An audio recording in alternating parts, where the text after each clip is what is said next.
All right, here we are. Another week. Another, what did we, like 5 days closer to the real codexes of ninth edition?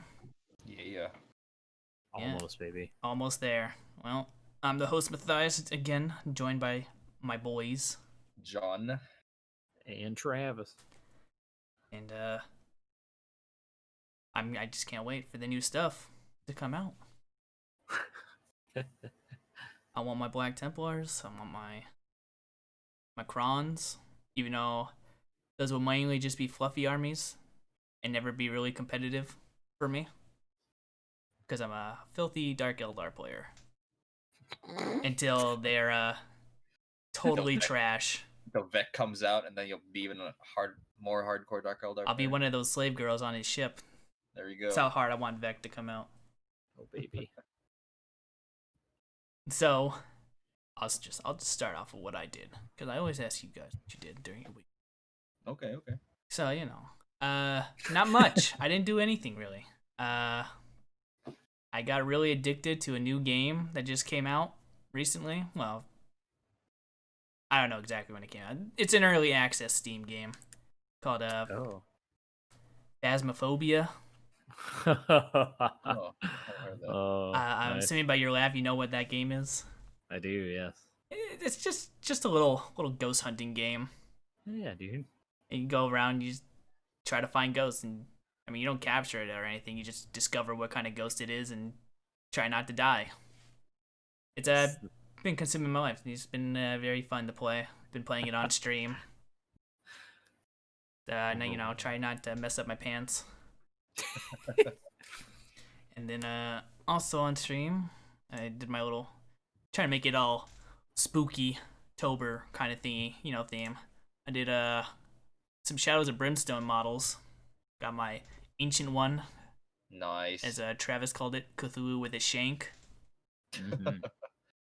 And then another little monster here called a Gastral Tyrant, which is basically basically what it is, a bug that lives in a monster's stomach. Doing all that on stream. It's been fun. Probably my biggest motivator of painting. That's good. Nice. But in terms of Warhammer, it was a bit too hot to do some Garage Hammer, Mm-hmm. so I did not do any Garage Hammer. And that's what was my week. What about you? What about you, John? Anything fun? So I got this new game as well. When we talk about video games. So I guess some guys looked at the X-Wing miniatures game and decided, hey, we should make a game for that. Oh, Okay, I know what you're that's not talking how the game about. came to be, but Star Wars Squadrons. So I picked that up, and it's super fun. I mean, in terms of just like if you want to fly a TIE fighter or an X-Wing or any of the original trilogy ships as a video game, it's super fun. Highly recommend if you're looking for a. It's not like a flight simulator level of complexity, but it's also not like brain dead arcade. Like it is pretty in depth, super fun. Playing that a bit. No games this week. Watched my friends play a game. I think it was my friend borrowed my Necrons, played against Will's Ultramarines. Oh, Will, we should just bring him into the show one day. Dude, yes. He And Will's always welcome to join. I should let him know. But his eradicators, his aggressors did some work. And Ultramarine aggressors pretty fun. Well, not anymore, as you know. Future episode we'll talk about the Space Marine Codex, but bye double tap. But power fisting is still real good. So that was good watching aggressors fist some Necron warriors. Full fist, just all the way up there. Oh yeah, It's pretty tight to get in there for a Necron. I'm just saying. Yeah, I know, right? But yeah, that is that. What do you, Travis? Anything fun? I've been tossing innocent people out into space lately. Oh, Nice. You acting sus, bro? Oh, dude, I am the great sus. That game is a goddamn delight. Yeah, I didn't know you were playing. You should let me know. Yeah. I put it on my phone because I didn't feel like spending $5 on Steam. Oh, nice. Yeah, I got it on Steam because I was like, fuck it, $5 is fine, and it's been fucking whack. My brother Some and I have been friendships playing it. ruined. Oh, dude, it is so Or funny. a question, I should say. Yeah. I didn't know you could lie to me like that. Well, you do now. But yeah, that's basically it. I played a game on TTS against orcs with my virtual golden boys. But we just started that the other day, and he ended up being busy for the second half, so we haven't concluded the game yet. But it's not looking good for the orcs. A lot of dead Mega Nobs so far. Yeah. Wait a minute, you can save your game on TTS? Yeah, Yeah. yeah. How the hell do you do that? You hit the save button. Yeah. There's the save button. Do I have to be the host to do that? No, or well, yeah. I think you do. Okay, well then that explains it. I'm never the host when we play these games. I think you can save a backup of one that you're in, though. I feel like you can do that. But Well, good to know when Anyway. me and my friend play a game. Keep that in mind. Yeah, baby. That's But, hilarious. It also auto saves for you if like anything ever crashes. It auto saves pretty frequently. I had no idea. Still pretty newbie at it. It is a clunky mess, but it's all we have right now. Kind of. Well then, Laughs in Legion Tabletop Simulator. Everything's automated. Get out of here, nerd. well then, I know you brought up a story last week, Travis. Oh yes. Some tournament shenanigans, and then you sent me this picture that I'm going to show everyone. It's a picture of a cart with some squig and stuff on it. Some $1,500 worth of resin. Yeah. And like $6 worth of beer koozies. No, it looks more like $200 worth of beer koozies, which is fucking crazy. But yeah. Yes, you dibbed as the beer koozie incident. Yeah, Koozie Gate is what everybody's calling it. Yes. Koozie Gate? All right. Inform me, because I'm not familiar at all with this. Well, this was at the Iron Halo, which was the biggest event we've had in America, at least all year, which is a pretty low bar, but it was like 108 people, I want to say, which is pretty fucking crazy. But, you know, I guess I can't judge too much. But basically, the story was this is a relatively well-known orc player flying from Florida to Oklahoma, where the event was being held. And he accidentally forgot all of his mech guns, all his orc mech guns, all 18 of them. And I could see how you could forget something that small. Yeah, right. Just a couple of models, no big deal. Just a couple. Just a few. Just like $1,000 worth. Anyways, it hurts my soul. At least they weren't lost on the airline or something. That'd be Oh gosh. but I guess because so he went to a judge and was like, hey, I don't really have a solution for this, but I'd still really like to play. Is there anything we can do to work it out? Something like that. And this is a judge, not the actual TOs. And somehow they came to the agreement that he could, as long as he didn't include a paint score, he could proxy beer koozies in place of mech guns. Now, the assumption was that this judge probably saw 3 gargantuan squigoths and was like, psh, this guy will get murdered his first game, and then I won't have to deal with it the rest of the weekend. But then this player decided to go 3-0, just goobering people with 18 beer koozies. So that was something. But basically, what he was going to do is he went out and bought, at the end of the day, bought enough mech guns to replace them, new mech guns, and was going to be building and just slapping some paint on them in his hotel or his Airbnb or whatever, according to what I've heard so far. And was going to be bringing them the next day. But that night, while he's in the middle of building all of his new mech guns that he's just rebought for the event, it was brought up to the TOs that it looked like he got a 92 on one of his matches, which is impossible without including the paint score. So they were like, well, he wasn't supposed to do that, so they DQ'd him that night instead of at the beginning, which is when they should have done it. But it, turned into a whole fucking mess. Yeah, it sounds like a mess. Getting deep. Yeah. But they just subtract the paint score. Is it really that? Well, the problem was that was his second game, and he won all 3 of them, and he wouldn't have won without the paint score. Ah, okay. Yeah. So then it all got all fucked up. But yeah, it was a clusterfuck. Basically, I think the judge, in my opinion, the judge made a stupid decision to not just go talk to the TO. And if he didn't, and the fact that they didn't come to the decision, be like, hey, sorry, you can't do it. Sorry, bud. Like, you're missing like over a third of your army. Like, I mean, I'm sorry, beer cozies are not GW official. yeah. And I thought proxying a Dorito Dreadnought for or no, not Dorito Dreadnought. Titanicus model for a Dorito Dreadnought was bad. Yes. But here we are, beer koozies for mech guns. Yes, but it was quite the hullabaloo, and it was in this pretty dead year for obvious reasons. Having even the slightest bit of drama, especially something so ridiculous, was a nice little change of pace, little breath of fresh air in the community. So everybody was raging about it online, just like we love to do.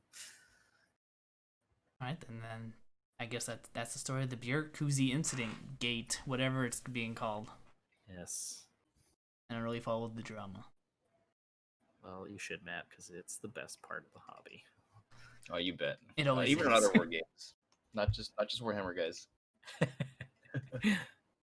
All right then. We got some big news today that dropped. We got the Codex update. Wargear profiles for everyone, not just Space Marines. Everyone. Everyone. So it's now official. And if you're the lucky Black Templars, Blood Angels, Dark Angels, Death Watch, and Space Wolves, you got even more additional rules. Maybe probably just like special characters and some other rules. I know Travis is very excited about the Dark Angels.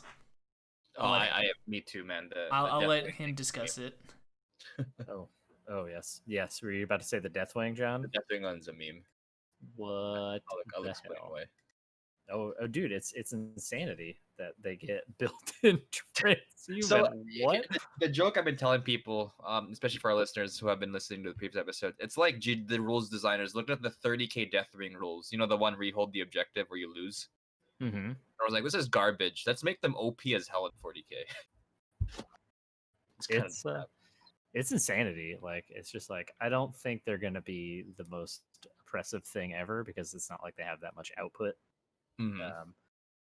But it's still just super funny, and they're going to be just real beefy for no fucking reason. But yeah. I love it. Now I can have a reason to bring all those fucking Deathwing Terminators I own.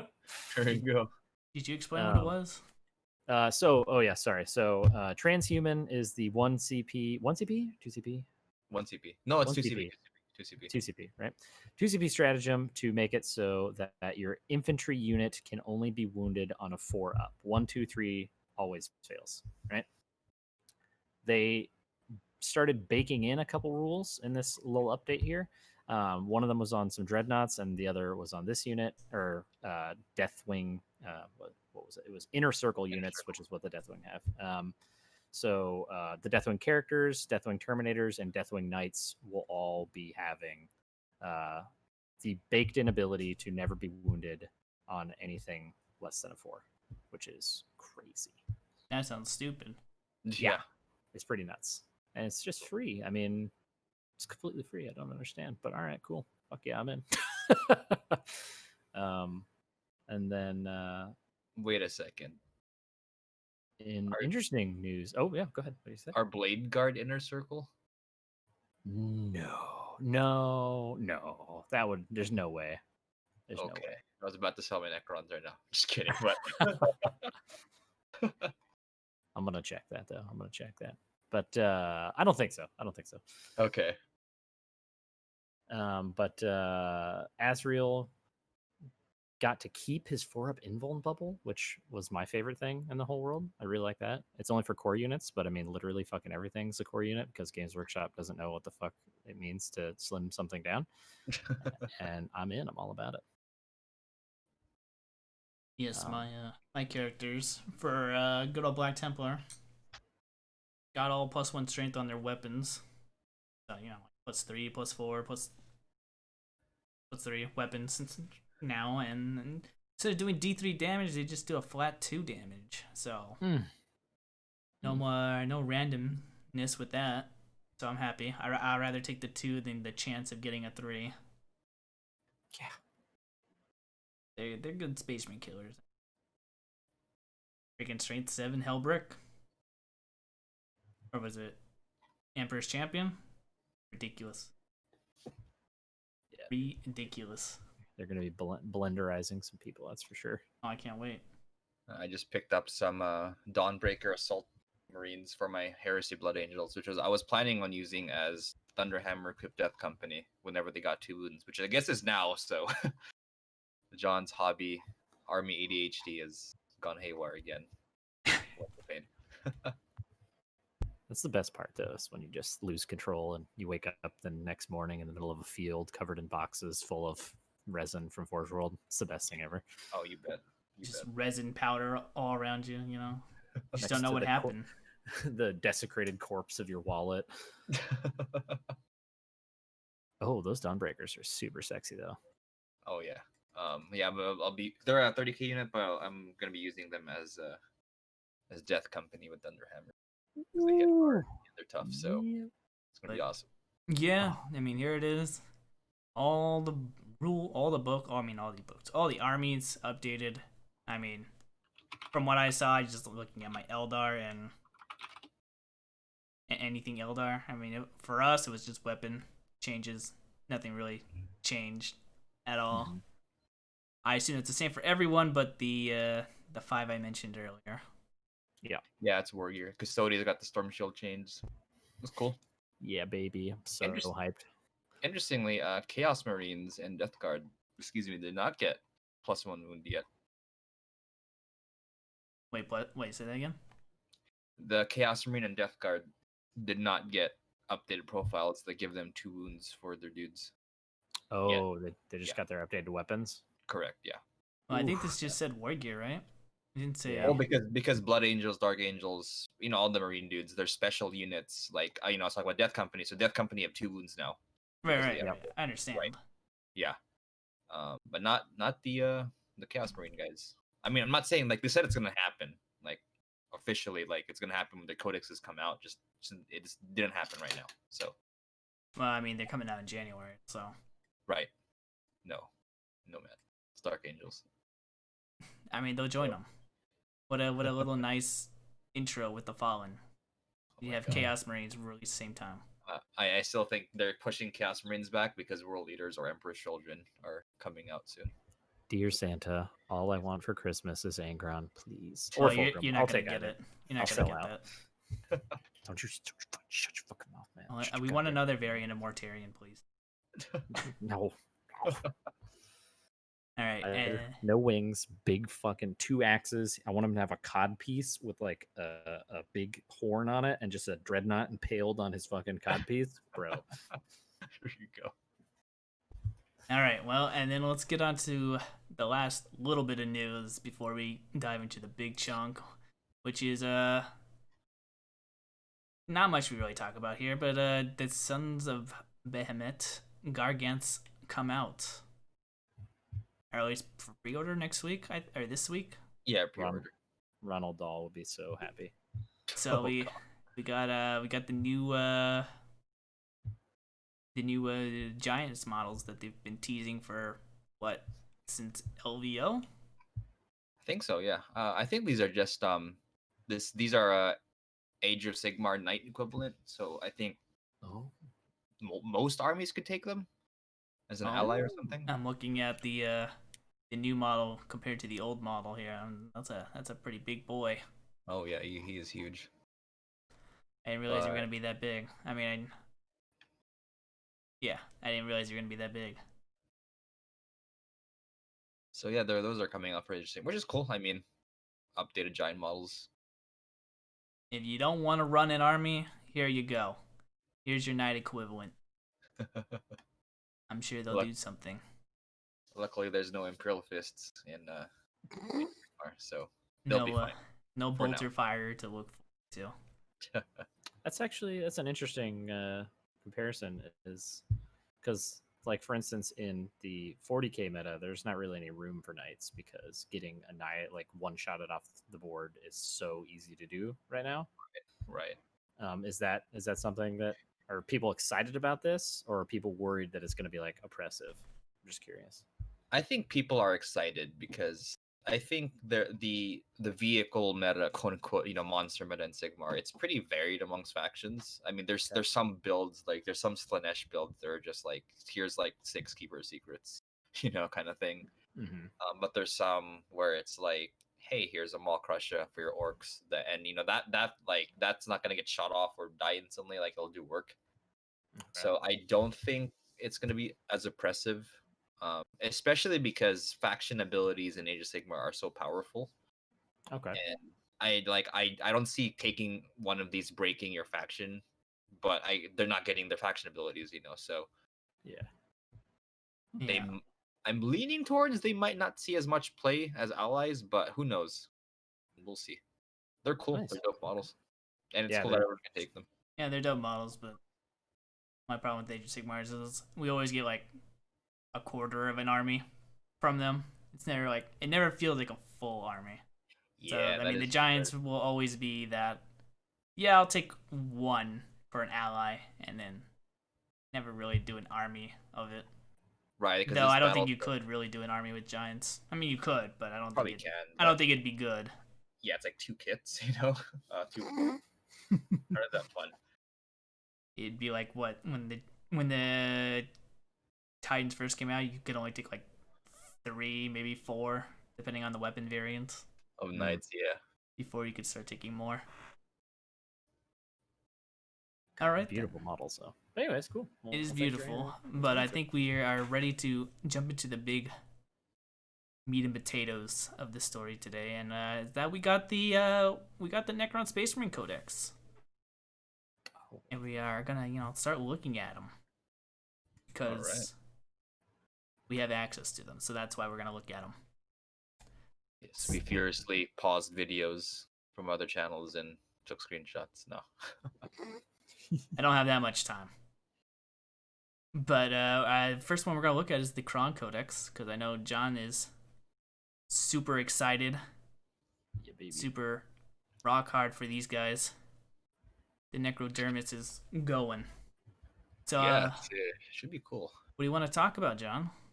All right, so just going down the rules here, and I guess you guys could chime in if there's. I think I'm just gonna go through the codex, and if you guys have anything in particular you want to chat about, feel free to jump in. So Sounds good. detachment abilities. It's pretty standard. If you're a Necron detachment gets Necron chapter tactics. One thing is interesting is the Royal Court. So it's essentially kind of dictates who's your warlord. So if you have the Silent King, he has to be your warlord. Otherwise, an overlord with the Pharaon upgrade is your warlord, or has to be the warlord. Otherwise, if you don't have that, then an overlord's your warlord, and then if not that, it's a lord, and then blah blah blah. It doesn't matter if you don't have any of those. So it's kind of interesting how like they're forcing you to pick your warlord depending on what kind of data sheet or unit you bring. It's it's a a tough thing. hierarchy. Exactly, the hierarchy, right? So if you have the Silent King, of course he's going to be the warlord. He's the leader of the Necrons, right? So that's kind of cool. And it kind of clarifies that if you have Catan shards and this new thing called dynastic agents, which represents Necrons that are not part of Dynasty, like Illuminar Xerath or the Silent King technically is a dynastic agent. They don't break your, like if you're playing Sawtech, right, and you have Xerath or Praetorians, they're not going to break your chapter tactics. So that's pretty cool. Kind of like the I forgot what they're called in the Dark Eldar, but the Dark Eldar are like that. Agents of Vect, is that? No, not Agents of Vect. The Cabals of the Archons, right? Yeah, Or but the they're court like of the the Archons? mandrakes and incubi and scourges and all that. Like they don't follow under any like cabal or anything. But you They're can like take them into mercenaries. any of your army. Yeah, they're like Yeah, mercenaries basically, there we go. but they don't break your coven or whatever. There we go. So there's that. Dynastic codes. We talked about that before. You know, it, what we haven't seen though are the create your own dynasty. Um, No, I did so not stuff look at that's that. yeah. So stuff that sticks out to me, for me personally, if I was gonna go competitive, I would pick. So essentially, you would pick two. There's two pages. There's the dynastic traditions and circumstances of awakening. So it's kind of like how Space Marines you would pick two effects, except for this one, there's a specific list. So first effect and the second effect. Now it's not like a strength or weaknesses thing. Both of these are just straight up buffs. But like you can't stack two effects from the first page, for example. You'd have to pick one from the first page and not from the second page. So what sticks out to me is Eternal Conquerors, which is I believe the same as Nihilak, where all your units have OBSEC, and if they already have OBSEC, they count as two models. So I think that's pretty good for especially in this objective heavy edition where you just want to hold those objectives. And your scarabs are OBSEC now if you want to do a quick swipe late game. If you really want to hold, or if you really want to hold your home objective with your 20 warriors now counting as 40, that's pretty good. So I would pair that with the relentlessly expansionist effect, which is this is gross. So at the start of the first battle round, before the first turn, all your units just move 6 inches for free. Oh All yeah, the okay. whole army. So all your dynasty units. This is That's their chapter wait, time. Yeah. which one is this? This is Nefake, whatever the hell it's called. No, it's on the ancient dynasties Oh, okay, okay. page. Yeah, yeah. So I'm looking at Eternal Conquerors on the top left and Relentlessly Expansionist on the bottom right. At the start of the first battle round before the first turn begins, units with this code can make a normal move up to 6 inches. That's it. Get a free move. That's pretty spicy. Wow. Right? Look out, nerdlings. I know. There's some scarabs to fight you. But guess what? I'm obsec. Well, actually, no, Nerligs are obsec. Never mind. Dude, So, even if you just spam warriors, just move forward 3 6 inches, and then you oh, can just move out again and charge stuff and just tie up nerdlings and stuff. That's amazing. oh yeah, dude. So there's Master of the Martial. You get one reroll hit, or one free hit roll, or sorry, to hit reroll. Immovable Phalanx is pretty good. Turns into 1,000 Sun. So if your infantry unit does not move, they get +1 save against attacks with a damage of 1. What else has stood out here? Isolationist. If you rapid fire within 12 inches, you have +1 strength to your weapon.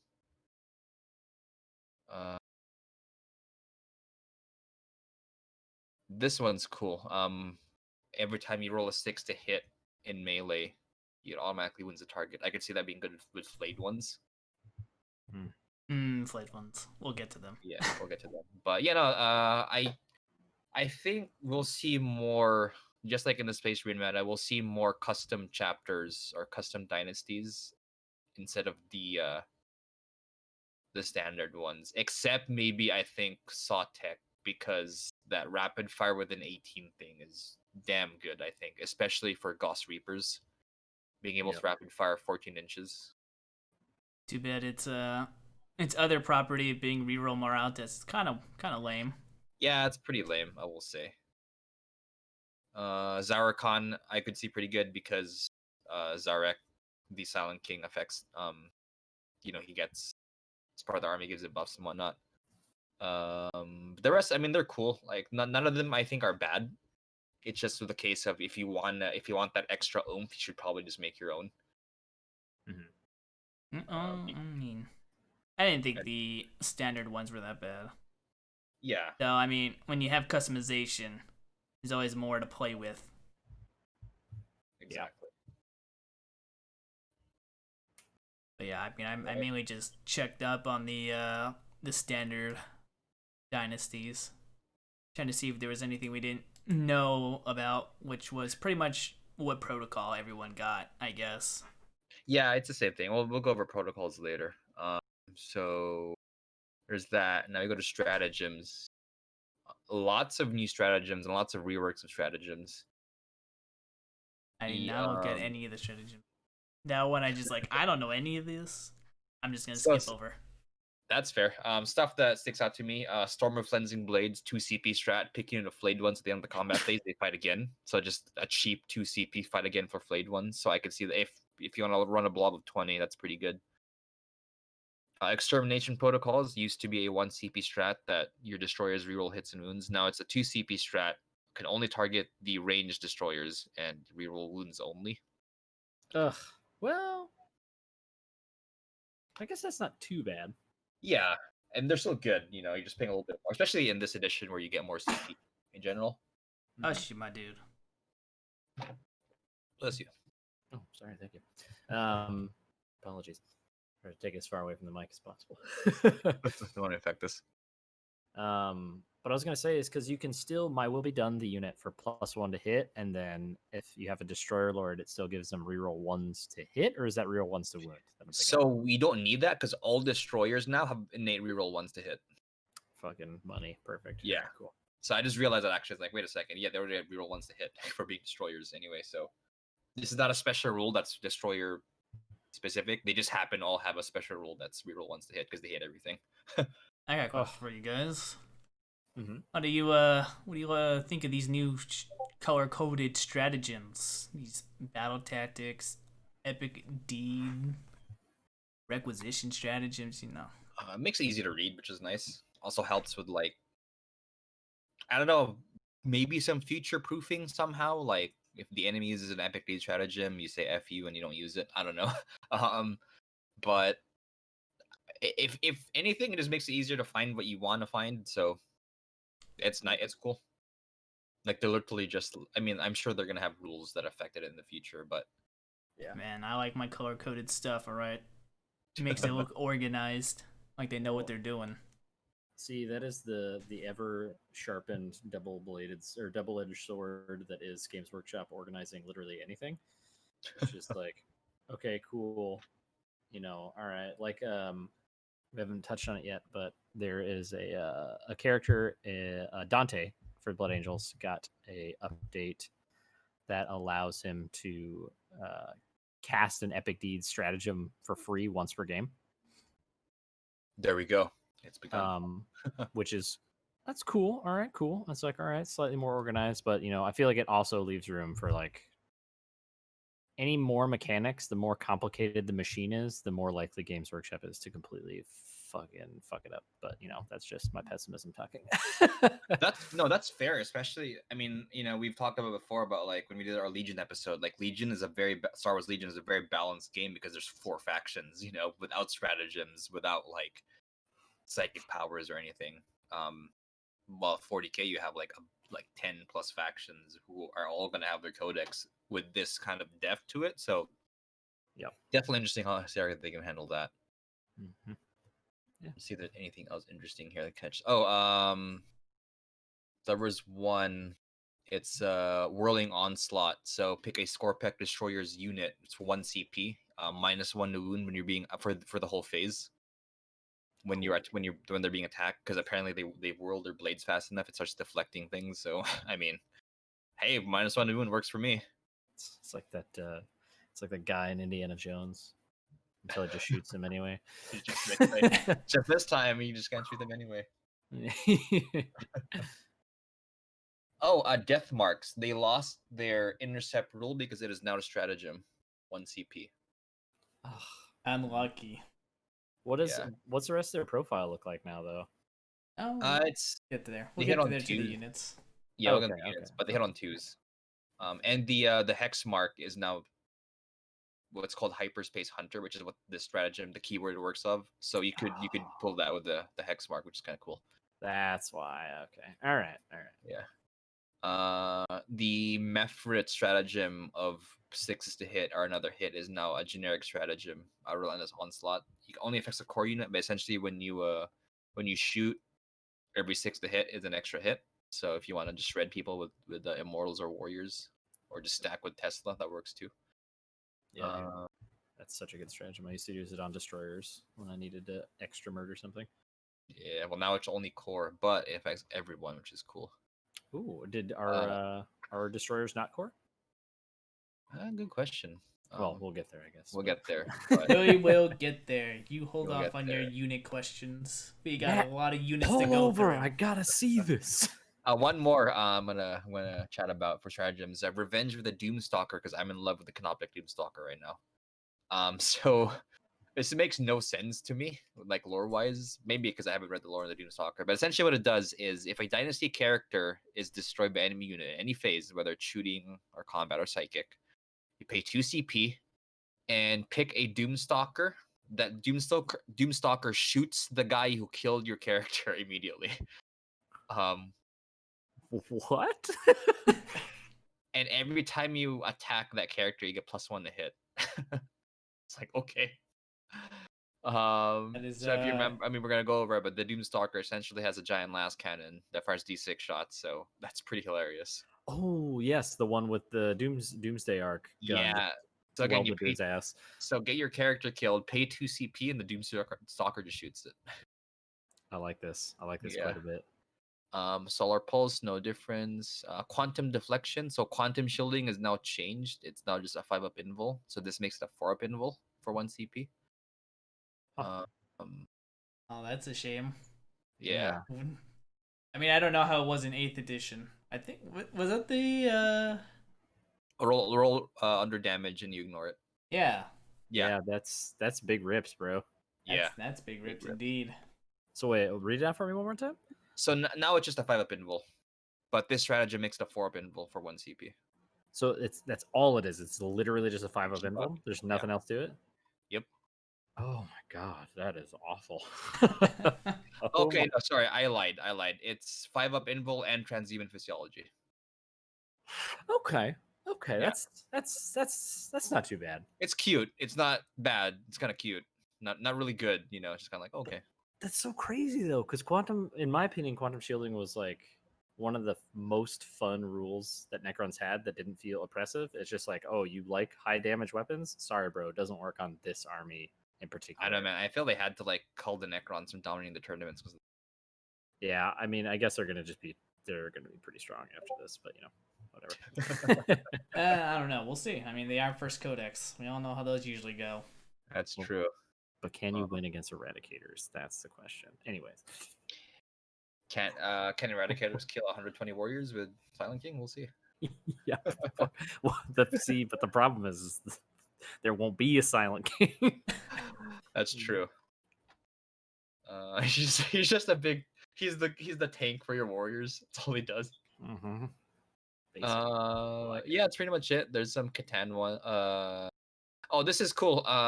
Deathless Arise. So the Technomancer. I'm just gonna talk about this. This strategy affects it. So the Technomancer Cryptek can revive 1 model or D3 warriors in the command phase for free. This is a 1 CP strat. Let's do it again. So that's cool. So you pay 1 CP, bring back 2 D3 warriors for free. And well, hopefully the dice are on your side and you're not rolling two ones. That's true. That's very true. That's spicy. I like that though. That could be clutch as hell.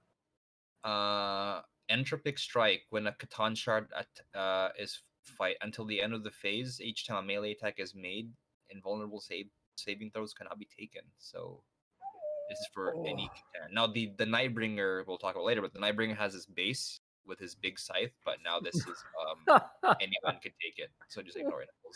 What he has in base? Oh god. Oh man, Mathias is gonna. Don't worry, I've already done my comparisons from 8th to 9th on the Satan shards, because those are the coolest things about the Necrons to me. Oh yeah. And I'm ready. We'll get in on that. I'm gonna just put a bet down now on which one of them is the worst, because he's always been the worst since he was the best. And who is that? Or my favorite transcendent boy. Yeah, he's pretty shit. Yeah, of course he is. He will never ever be good again. He is blacklisted forever. All right, one last stratagem if we're with the units. So this is I think we might see this a lot depending. Hand of the Pharaon. So essentially you turn your overlord into a Pharaon, so chapter master, and which lets him do mind will be done twice. That's it. Okay. Yeah. Which Alright, King and has there's more. base. Yeah, he does. And Imhotep has base as well. Nice. Okay, cool. I didn't look at any other special characters. I only care about the one. There's one more that has interesting ability. So that's it. I should mention the Zarkon one because it's kind of cool. Well, not cool, useful. It's 1 CP. When a psyker casts a power within 18 inches of your unit on a 4-up, deny the power. I can see that being But- super useful. Wait, with 8 inches? 18. inches. Oh, okay, I heard 8, and I was like, Oof. that sounds really bad. that sucks. Yeah. That's I wonder why they got 18 instead of 24 like all the other armies do. I don't know. Good question. 'Cause Well, they're it's not a not deny. It's just a psychically 4-up enhanced. cancel. Yeah, but I'm thinking of Iron Hands have one, World Eaters have one. They're all 24 inches on a 4-up. Okay. Just shuts it off. Yeah. So that's interesting. Because they're 30s have one old and too, haven't but gone with the Always have times yet. only if you target them. But yeah, interesting. Huh. Yeah, Um, they're old. okay, one more. This will be the last one. Blood Rights for Novok. If you like melee, play 1 CP plus 1 attack to your unit. Cheap, easy. Blob 20 flayed ones or 6. Ophidian destroyers. You just want to shred something. There you go. Jesus, that sounds rough. We got the Cryptic Arcana next. So I don't know if you guys probably haven't read much of this. I kind of skimmed over it earlier. But so these are essentially relics you pay points for your Cryptex. Okay. And stuff that stands out. This one called the Atta Vindicator. So Psychomancer model only. This is 25 points extra. At the end of your movement phase, select one enemy unit that's on a vehicle within 18 of the bearer. Roll 3d6 if you beat the leadership, or if you're equal to or beat the leadership, d3 mortal wounds. So, I mean, the average on 3d6 is like lowballing it is a 9, so you're beating most things on this. Wow. For d3 mortal wounds. Interesting. There's one that gives a Cryptic Deep Strike.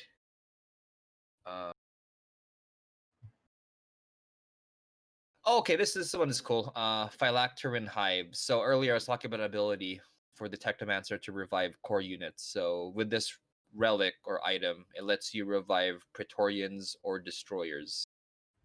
So now this is a way, or Canoptek units. So now this is a way to revive a Destroyer to full health because it just brings back the model. Yes, so but actually- key word here is that it's only once per battle. Yes, it is only once per battle. So if you want that clutch guy back, that works. That's pretty spicy though. That's pretty cool. It costs 20 points, so I mean, you're paying 20 points to bring a guy back. To be fair, too. And but unfortunately, it's only a guy. Yeah, it's only a guy. Yeah. No. So don't waste it on your warriors. Yeah, no, please don't. Or do. All right, big brain moves. Great moves, win the game. Psych out the opponent. Nano mines for Chronomancer in your shooting phase. Pick an enemy within 18. They have advance and charge rolls until the next turn. Ooh, yeah. Oh, this is nice. Photonic Trend Subjector. It is make this shit up, I swear.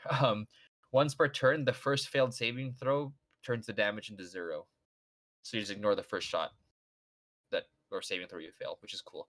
For that Cryptek? For that Cryptek, yeah. So, I mean, if it's 15. No, what is Photonic?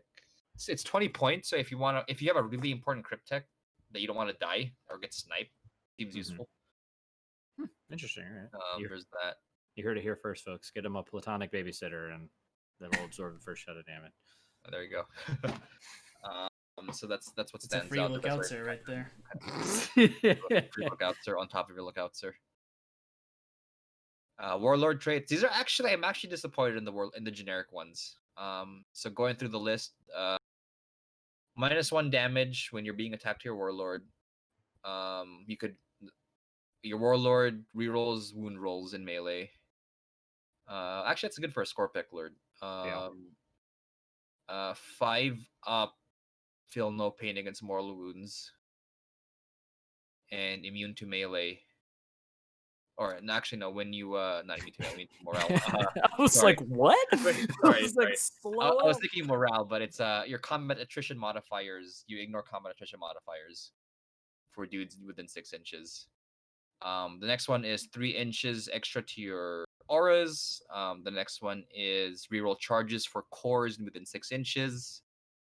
And the last one is when you fight a character in melee and you only attack that character, you get +2 attacks. So they're kind of whatever. Okay. Headhunter. So I forgot to ask this, but did we miss a stratagem, or is there a stratagem for giving out extra warlord traits? Yes.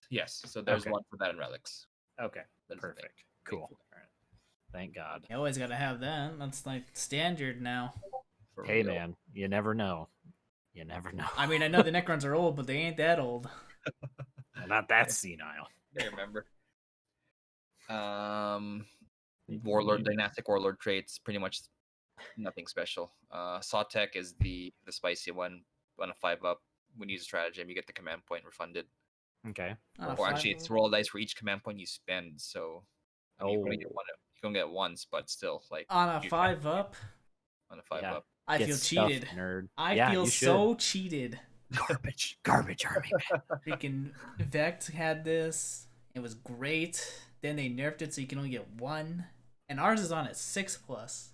Yeah. Dang. These guys get it on a 5+. It's... Yeah. To be fair, isn't yours whenever anybody spends a stratagem though? Yeah. Yeah, this is just you, right? Yeah, it's only the Necron player. Yeah. I feel cheated. Good stuff, Matt. Good stuff. Right. So relics, a bunch of relics for you guys. Nano Scarab Casket stands out. If so, all characters usually have the living metal rule, which you regenerate a wound at the start of your turn. This lets you regenerate 2 wounds. So this is good for again, like a locust or a Scorpec Destroyer Lord. Beefy boy. Yeah. +1 toughness and wounds for the Sempiternal Weave. This one I'm taking because it's trolltastic. The Arrow of Infinity. So it's a Tachyon arrow that does 6 damage. So you roll the d6, it does 6 damage. Yes. That one's cool. Yeah, it's it. Nothing really crazy. 8 assault 4 strength 6 -2 2 damage staff of light. Oh, if you roll a 6th hit, it's 2 hits. Okay. The pimp cane. Veil of Darkness got nerfed. The only is affects core units now. Oh. So what all is core in this codex? Because I know Space Marines got literally the whole fucking codex is core. Like the only thing that didn't get in is like Invictor suits and the tanks and fucking the baby carriage dudes. We'll get into it. You need to hold your horses, Travis. Okay, we're gonna get there. Look, Matt, we have to give the listeners context. If I'm confused, picture them. All right, fair. I'm just kidding. Core, I'm just kidding. Core I'm unit just is not the monolith, unfortunately. kidding. You can't veil of darkness tomorrow. Oh man. Rip. So There goes my strategy. yeah. Powers of the Catan. These feel buff. Well, I can tell you. Cause Yes. You wanna talk about that, Matt? I did Dr. some Matt, comparisons. For the Powers of the Catan. Yes. Let me pull up my notes here. Matt's writing a fucking thesis on this shit. Let's Actually, go. while he pulls his notes out, really quick on the next page, chapter approved rules. So this is new. So now there are faction specific secondaries for for some categories. So interesting how this is gonna turn out for the other codexes. But I'll just read one of this. So purge the vermin for battlefield supremacy. Score 2 victory points at the end of return for each table quarter that does not have any enemy units on it or wholly within it. You can't score in the first turn. So it's an example of a Necron specific one. And the other one, Code of Combat, score 3 victory points at the end of the battle for each enemy unit that was destroyed by a Necron noble unit from your army. Good luck getting that one because lords aren't the best in close combat, but Yeah, that sounds like a Silent King sort of secondary. actually it doesn't say melee. Remember that 6 damage tachyon arrow? Oh, spicy. All right, well, here we go. I got the list up here. All right. Done. So just for context here, because I don't want to say it every time, if you got the Transcendent Satan in the Tesseract Vault, you get +1 to all your abilities here. Okay, so I kept that. Okay. So Cast, right? I'm sorry? +1 a cast. Yeah. Gotcha. I mean, it's not really magic. It's kind Yes, of I'm at it. kind of just the will of the gods, I guess. So Yeah. for 9th edition here, it's for antimatter meteor. We got roll of a 3 through 5, 3 mortal wounds. And on a roll of an unmodified 6, it's D3 plus 3 mortal wounds. Ooh, baby. And Nice. this is the closest enemy unit within 24. That's crazy. With in 8th edition, I don't know why I put 7th. 8th edition, it was on a 2+ with D3 mortal wounds, and then on a 6 it was just D6 mortal wounds. So this definitely got buffed. Huh. Same range, same rules as everything, just the damage and the requirement. So it got nerfed for normal for all the Satan. Unless, your Transcendence in the Tesseract Vault. Has to be in the Tesseract Vault to get that +1. So it's kind of a nerf. So now you need a 3 through 5 to get the 3 mortal wounds. But it definitely does more damage if you roll 6. Because you get that D3 plus 3 mortal wounds. Time Arrow. Range 18. Roll a D6, exceeds the wounds of a model. Kill it. So as long as you roll a 2 on a 1 wound model, you'll just outright kill it. Just goose it. Nice. The only thing I found here was that from 8th edition was an unmodified 1 always fails. Didn't specify that in this book, so I don't know if you roll 1 you could just outright kill a model or not. I'm sure we'll get it in an FAQ. You probably maybe you'll delete it. I don't know. So I mean, if you want to just outright kill a 1 wound model, it seems pretty good. But again, it's 18 inches. So. I will point out though that the enemy select unit that dies, so you can't snipe heavy weapons with this. No. So no heavy can't weapons. pick and choose. The But you can pick opponent characters, chooses it who seems. dies. There's no restriction.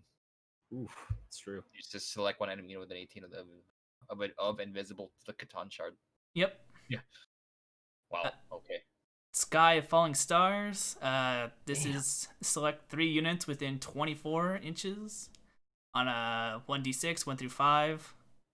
If the roll is less than the number of models, then it suffers D3 mortal wounds. If it's in a Tesseract, it suffers 3 instead of D3. So just an automatic 3 if it's in a Tesseract. Oh, nice.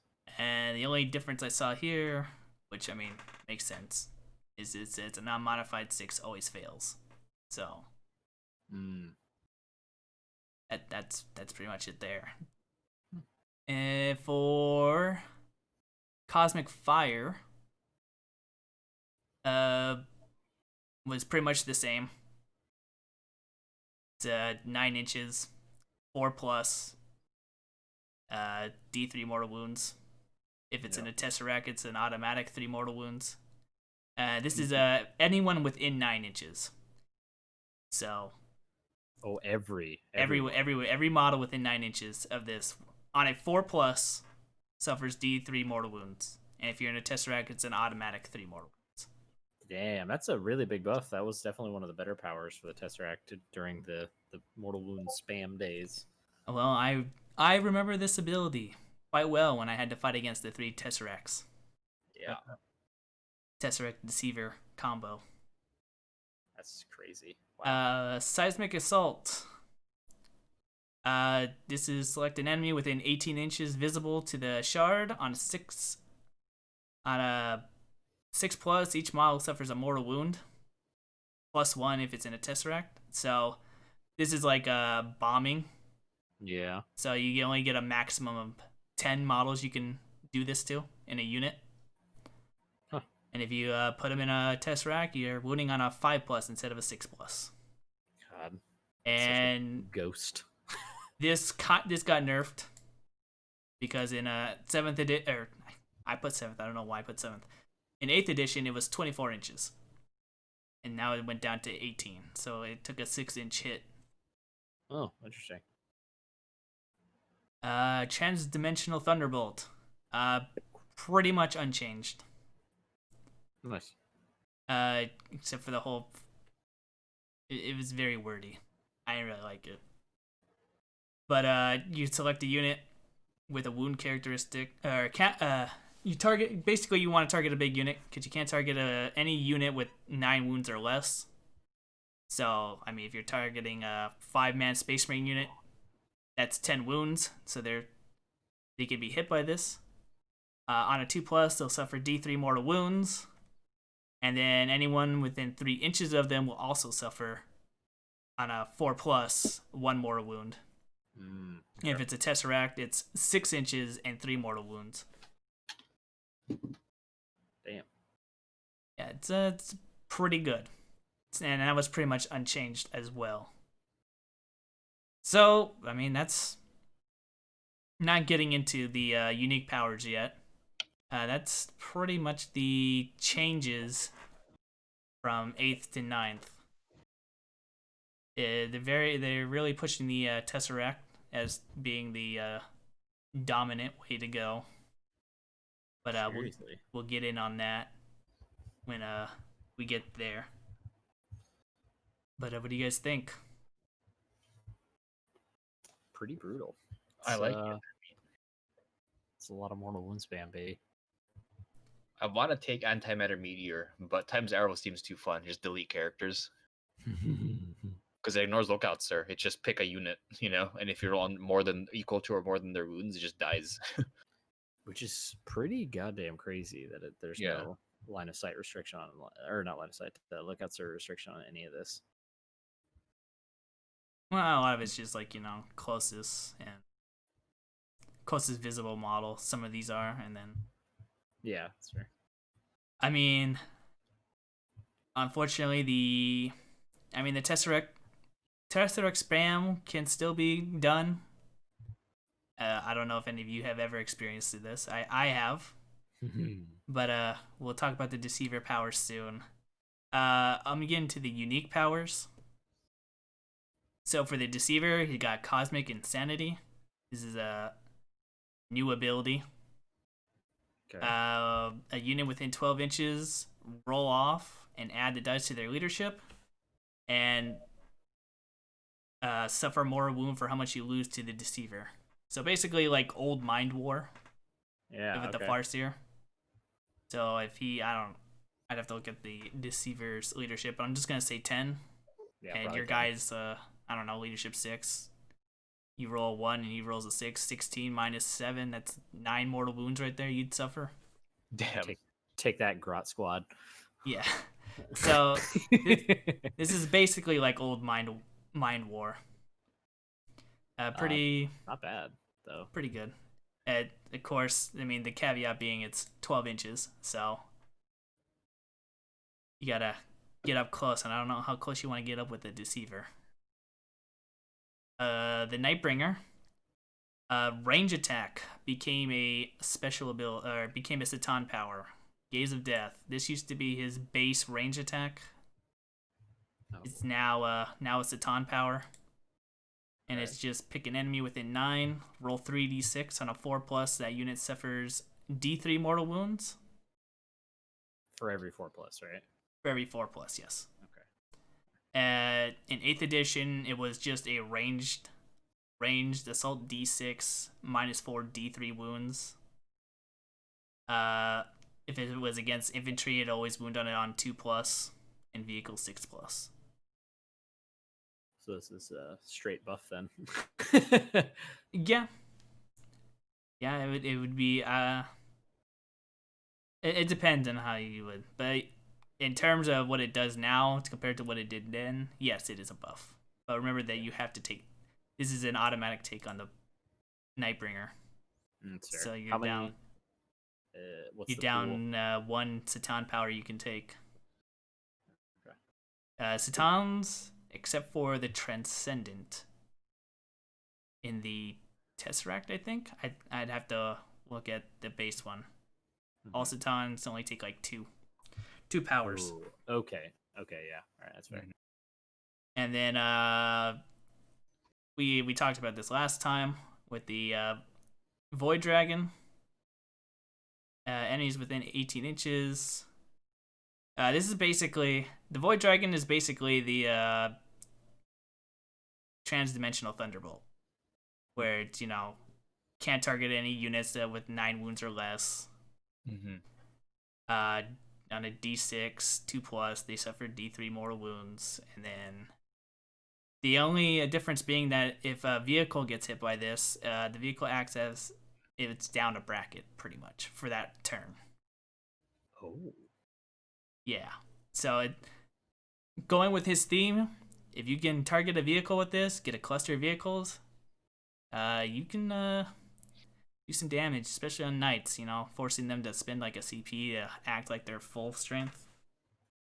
Would come in handy. That's pretty dope, actually. That's awesome. I really like the complexity of that one. Yeah, so let me rephrase that. So it's D3 on everyone, and if it's a vehicle, it suffers D6 more wounds, and it still wounds on a 2+. So it's better. It's better than the transdimensional Thunderbolt, in that it doesn't wound a vehicle on a 6. Mm-hmm. But it's still you need to go against high wound models for this to do anything, really. Yeah. But it goes with this theme about hunting vehicles, and that's all the powers. They're interesting. I look forward to using them with my Nightbringer and Void Dragon. Same. When I get the Void Dragon. And did you guys buy a Silent King yet? Well, I mean, not yet. But we'll see when that comes. And I might as well go on and explain the units. Go on to explain the Satans, I guess, since we're on the subject of their powers. Yeah, we can go over those guys. So I'll just start with the Deceiver. His Grand Illusion ability. Mm-hmm. This was the big thing that made him cheesy with the whole Tesseract spam. It was select the shard and this is 8th edition. Select the shard and D3 units from the battlefield and set them up within 12 inches of enemy models. And that changed to select up to 3 friendly units, remove them and set them wholly within your deployment zone, or you can put them in strategic reserve. So it's just a regular redeploy rather than a deep strike thing. You can deep strike them, but where 8th edition was, you could immediately deploy them. Yeah. In the deployment zone, or anywhere on the board. Yeah. Which made them strong because they were always the 3 freaking. If you rolled the D3 right, all 3 Tesseracts would be in your deployment zone, just messing everything up. This one is only 3 units. This does not include the shard. Oh. So it's better in the fact that it's an automatic 3 units. But the 8th edition ones, if you rolled the 3, you were moving 4 units because you got to move the shard as well. Huh.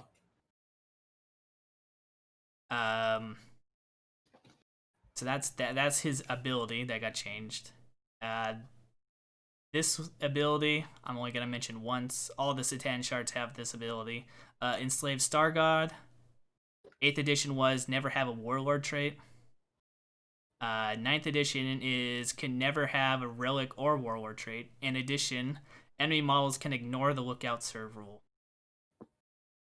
So, ouch. Oh, but don't they get Gazgul styles? Or is that just the Void Dragon? You're gonna have to explain that to me. What is Gazgul styles? Well, come on, you don't recognize the technical term. Can only take a certain amount of wounds per phase. Yes, that is the necrodermis. Is that what they added? The added rule to their necrodermis. Yeah, I'll get to that in a second. Yeah, baby. Cool. So necrodermis, they can only take 3 wounds a turn. In addition, turn. Or no, sorry, Wait, was it turn or Should be phase? phase, right? Phase, It's- sorry. Oh, Yeah. whew, I was like, whoa. 3 wounds like, a that'd be phase. So if you got amazing.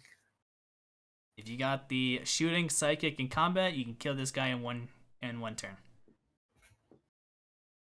But yeah, so it's a 3 wounds per phase, and additional 4-up invul save, which is still sad that they have a 4-up invul save.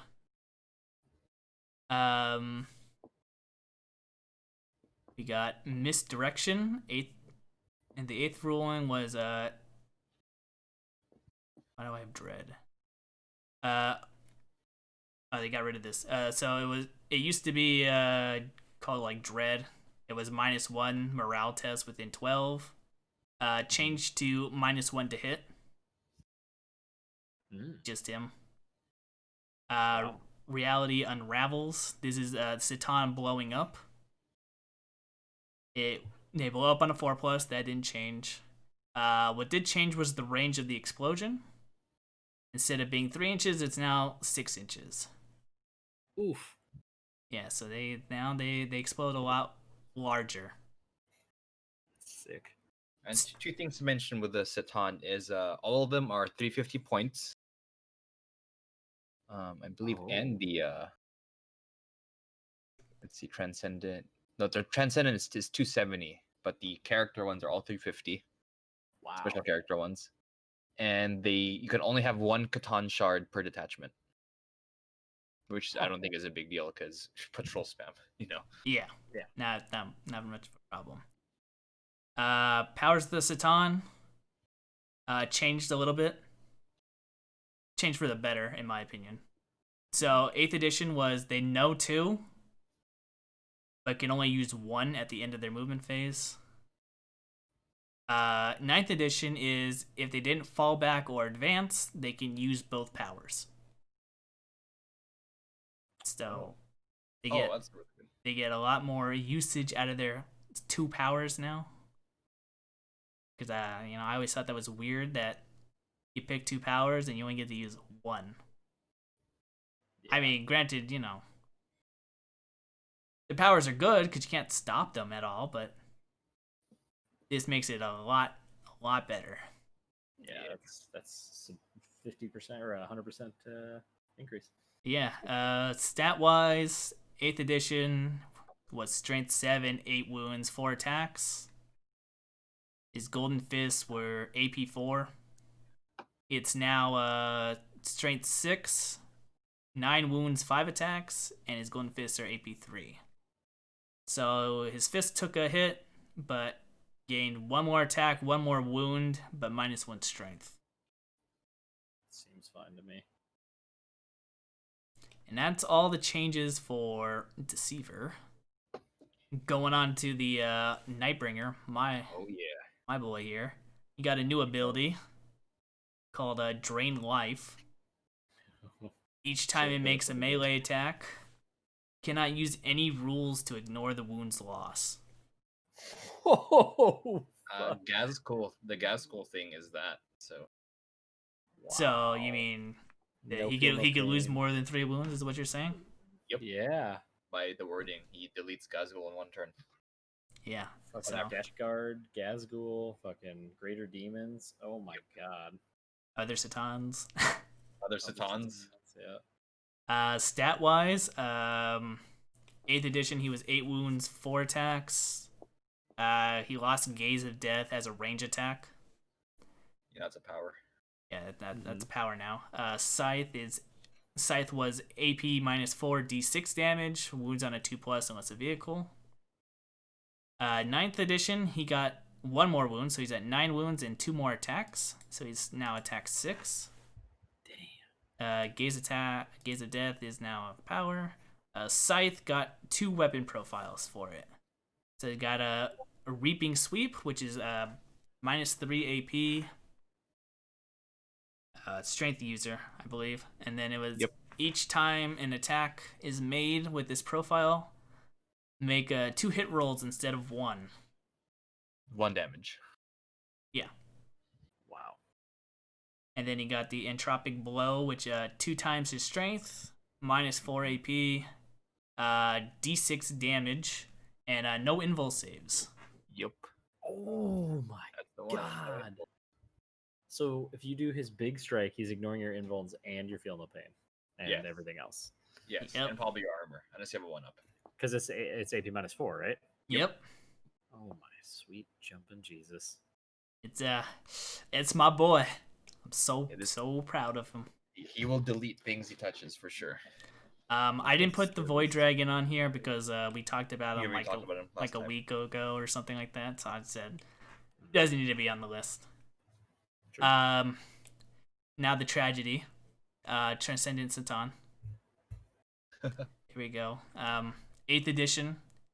It did change here. He was a heavy support. He's now an elite in 9th. Stats wise, strength 7, wounds 8, attacks 4. That was his 8th edition profile. Now 9th edition, he's a strength 6, wounds 9, attacks 5. And that's pretty much it. There was a misprint on this one though. Let me pull it up really fast. Probably cannot see it because of this writing or the printing. But it was something about his powers. Okay. I'm trying to. Oh yeah, so it says like for the fractured personality, it says before the battle select one of the abilities in the table to the right model and have for the duration of the battle. Alternatively, you can just pick 2 random abilities. The guy has access to 2 abilities. I don't know why this says only pick 1 ability for this guy. Weird. Yeah. Well, I found that. I thought that was interesting that our new book already has a misprint right there. Surprise, surprise. And then the last thing I want to talk about is the not Transcendent, the Tesseract. That's right. Well, Since it has a Satan in it. So stats wise, 3 attacks, 28 wounds, save 3+. This is 8th edition. Its weapon, the spear, whatever, was assault 5, and any 6s generated 3 more hits. Yeah. And was also 555 points. 9th edition, melee attacks went up to 6. I don't know why you haven't seen melee. I don't really know how good it is. I didn't really look at it. Wounds 30, and got a 2+ save. Ooh. The weapon dropped down to assault 4 and generates 2 hits now instead of 3 on a 6. And dropped 50 points, so now it's 500 points. Sold. So it went down in points, which I found surprising. That's and then exciting. This one can take up to 4 powers, but can only cast 3 powers. And as it degrades, the powers go down as well. Huh. And it's a Transcendent Satan. So, yeah, if you want the Transcendent to be useful, this is the way to go. But just know that it's going to take up a 4th of your points if you're playing a 2,000 point game. Psh, easy, worth the costs. And that's all the Satans. I mean, if there's anything you guys want to add, those were the difference between 8th and 9th. I just want to mention, if you hate demons and you have the Nightbringer, you could use Sweeping Blow, pay 2 CP, and ignore invulns anyway. Oh, for 12 attacks. For 12 attacks. Suck on that, demons. And these guys and the Satans don't degrade except for the Tesseract Vault. So They are monsters. Wow. with 9 wounds. Yeah, definitely grabbing the Void Dragon. I actually ordered the Nightbringer. So I have the Deceiver, but I don't know if I'll put them together at this point. It's kind of boring now, but oh gosh, the Nightbringer. He looks like if Jimmy Buffett was a star god. That's what the Deceiver looks like to him. That is not wrong. Let's see. Nightbringer and Void Dragon. Yep, I have my Nightbringer already. Because that was the theme of my Necron army when I first built and painted them all. Void Dragon's going to join the fray. Tell me you're not just a dirty bandwagoner, Matt. What the hell's wrong with you? What? I got it all, man. Necrons was my first fully painted army, which was surprising since I went Eldar hardcore. It's fair. But I'm like, I want to win a competition, so I'll paint up some Necrons and So never I- paint up my Eldar. So I There you don't go. want to bring Eldar. Perfect. Like that. Anything else I want to mention? Destroyer Lord got renamed to Locust Lord. I don't know. I kind of like the Destroyer Lord better than that name, but copyright, I guess. He's plaguey, bro. Yes, plaguey. Flayed Ones, I did a little thing because I knew John was super hype for Flayed Ones. It's more lukewarm now. Yeah, they got the I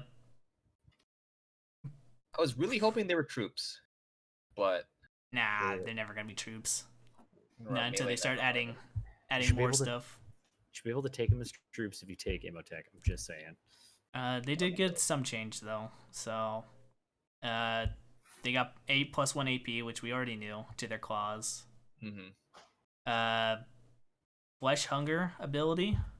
8th edition, it was -1 leadership if a model was slain. 9th Gosh. edition is attack against not non-vehicles. Unmodified 6 is an additional hit, so that's better. Oh, Yep. that's much better. All right. Basically, their old Flesh Hunger rule became Terrifying Foes, which is a 3-inch aura, subtract 2 from leadership. Delicious. Big thing here is. Oh, you want to mention something, Matt? Yeah, they got a translocation, which is Deep strike, right? yeah, which replaced their Haunting Horror Deep Strike, which now just became a normal reserve thing. So they have translocation. Yeah, so the deep strike essentially. Cool. It's the Still same thing, just a different name. Yeah. cleaned up. 9 inches, I assume. I hope. Yeah. 9 inches. Yep. Okay. Cool. And then besides the Silent King, that was pretty much everything that I had. One thing what- about flayed ones, which makes me lukewarm, is they are not core, Oh. which kind of sucks. So that means the only way to buff them is I don't know. Did our boy keep his buff? There's for some them? cool stratagems. The buff them. Which boy are you talking about? Imhotech and his blood scarabs, or the hell he's I think he lost that ability. Oh well, it's all Yeah. over then. It's all He has over. lost that ability. Give up hope, everyone. May will be done. Relentless March, Phase Shifter, Lord of the Storm, Grand Strategist, Pharaoh. Yep, no. No blood swarm nano scarabs. No That's what blood it's swarm called. nanoscarabs, There yep. we go. Rip, bro. So he's pretty well. That's the change for him. Oricon. I didn't really look at much of the characters. One thing that stuck out was actually on one page Zeras, Zandrek, and Trazyn. So first off, Trazyn, if he's in your army, you get a free relic. No no CP cost, huh? No CB cost for the extra relic. Yep. Just what he does. in the army, not the warlord. Oh no! It says if this mod is included in your army, the dynastic heir, which is the extra relic stratagem, costs 1 fewer command point. So if you take 1 extra, the first time you use it, so it's free. So it gives you a free relic. That's That's pretty good. Yeah, that's pretty nice. Zandrek, this is amazing. So once per game, he could deny a stratagem. Wait, what? The enemy does not get the CP, but they can't use a stratagem for that phase, I believe. Yeah, once per battle, when your opponent declares using a stratagem during a battle round, but before any command points are spent, the model can engage the counter tactics. If it does, your opponent cannot use the stratagem this battle round. Baby. Goodbye, Vect, I guess. Hey man, he's getting a Silent King model. Just you wait. Just for one turn. That's all. That's all it is. That's for one turn. Zeras is pretty spicy. I got him a while ago, so I'm glad he got buffed. So first things first, his shooting attack went from 18-inch range to 36, which is great. He doesn't get as close up anymore. He has Rites of Reanimation, which is the command ability, the ability I was talking about earlier, where you could return a destroyed unit, a model, to a core unit nearby, within 6 inches of him, and if it's a warrior unit, you get D3 back. And he is the Illuminor, which means he can do this twice per turn. And if you pay 2 CP, he do it for a third time because he has the Technomancer keyword, which is dope. So if you take Zeras and spend 2 CP, you bring back 3 D3 warriors in your command phase. So you're essentially playing Age of Sigmar Death. Wild. Yeah, that's awesome. If it's a Psyker within 12 inches, the perils on a double. In the fight phase, if you kill someone, you can use mechanical augmentation. So we're all familiar with mechanical augmentation. Random table, either get +1 strength, +1 toughness, or +1 ballistic skill. Now he can use this on any core unit. And unfortunately, flayed ones are not core. However, I believe the bikes are core. Let me double check. Tomb Blades are core. Lich Guard are core. Death Marks are core. Warriors and Immortals obviously are core, and I believe that's it for the core. The cores and Necrons. So you can use those abilities on that. Huh. Now it's kind of lame when you get +1 ballistic skill to your Lich Guard, but +1 toughness or strength to your Lich Guard, that's pretty nice. 66% of the time it works every time. Oh yeah, every time, yeah. So I could see this guy popping up in big warrior lists just to just for that 3d3 reanimate per turn. Mm-hmm. And he does have a 36-inch range assault D3 strength 8 -4 D6 damage gun, which is cool. So that stood out to me. So I'm just gonna be like, man, I'm just gonna talk about things that stood out to me instead of going through everything. The Overlord. That's the best way to do it. Yeah, Overlord. They essentially melded the Indominus Overlord with the customization of the previous Codex's Overlord. So now he has Relentless March, which is +1 move to dudes nearby and advance. And My Will Be Done is now just +1 to hit for a core unit. So that's changed. That's only core unit you can use My Will Be Done on. And he gets all the weapons that you can give a lord. So void sides, tachyon arrows, hyperface glaives, blah blah blah, staff of light. 4 new cryptechs. Now the current cryptech is the Technomancer. So what he does, he essentially has the rights of reanimation, which again brings core units back. And for some points, putting some points cost, you could get what's called the Canoptic Command Node now, which is +1 to hit for Canoptic units nearby. And I guess what's a Canoptic unit? The friggin' Doomstalker. Remember where he was like, oh, it hits on a 4-up, it sucks. Well, now it hits on the 3-up. You get this guy nearby. Damn. So that's cool. Psychomancer has some cool tables that he does not just make people run away. He actually he can strip obsec. So essentially, you roll 3d6 in the morale phase. Pick enemy unit within 12 inches. Roll 3d6. If you beat their leadership, you can debuff them. And one of the debuffs is they lose obsec, which is pretty powerful. I would say. Yeah. And this guy could deep strike with that relic you could pay for. Chronomancer, Chronometron is now 5-up invul to a unit within 9 inches, just 1 unit, and the reroll charges. And the Plasmancer, standard Plasmancer. Nothing. We know what he is. He's an Indominus. Warriors are the same. Hexmark Destroyer. We know what he does. Essentially, we saw the preview. He could shoot again for every guy he kills, and he has that access to that stratagem for Death Marks where they can intercept deep strikers. Lich Guard, the same. Lich Guard get a bunch of new stratagems actually. There's one that gives them +1 attack if they're nearby a noble, which is pretty good for you if you want war sides or even just the hyperface sword. Getting 4 attacks per Lich Guard, pretty good. Death Marks now hit on a 2, and their gun went to range 36, heavy 1, strength 5 -2 1 damage. You ignore lookout, sir. And on a 6 to wound, you do a mortal wound in addition to regular damage. Regular sniper.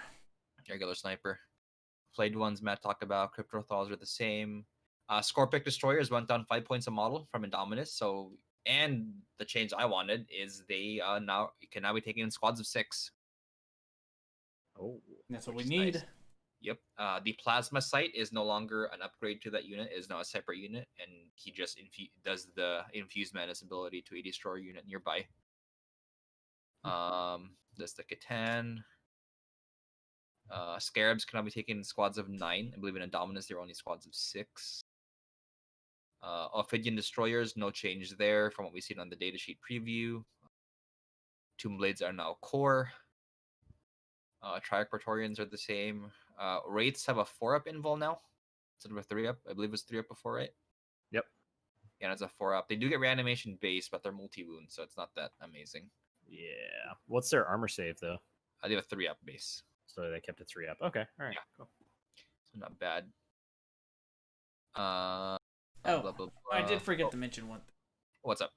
I mean, I don't remember if I talked about it in the podcast last time, but the Void Dragon is the only shard with a 3+ armor save, Oh. Oh. which was interesting. It's a minor thing, whatever. But Is he 350 as well? 350 points?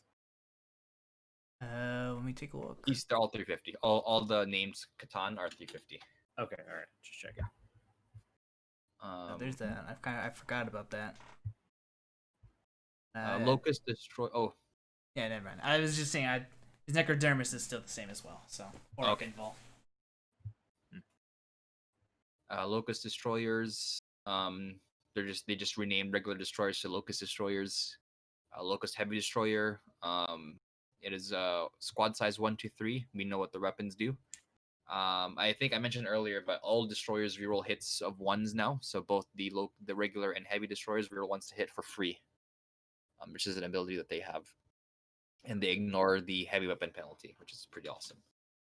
I can see these being really good if you just want long range firepower and you want. I could see regular destroyers with a heavy destroyer as a weapon, which you can take as a heavy weapon upgrade, being used more than a squad of heavy destroyers, because it's really you're paying 210 points for 3 last cannon shots, on a 4-up, 3-up, or it's not 4-up, on a 4-wound, 3-up save platform with the only toughness 5.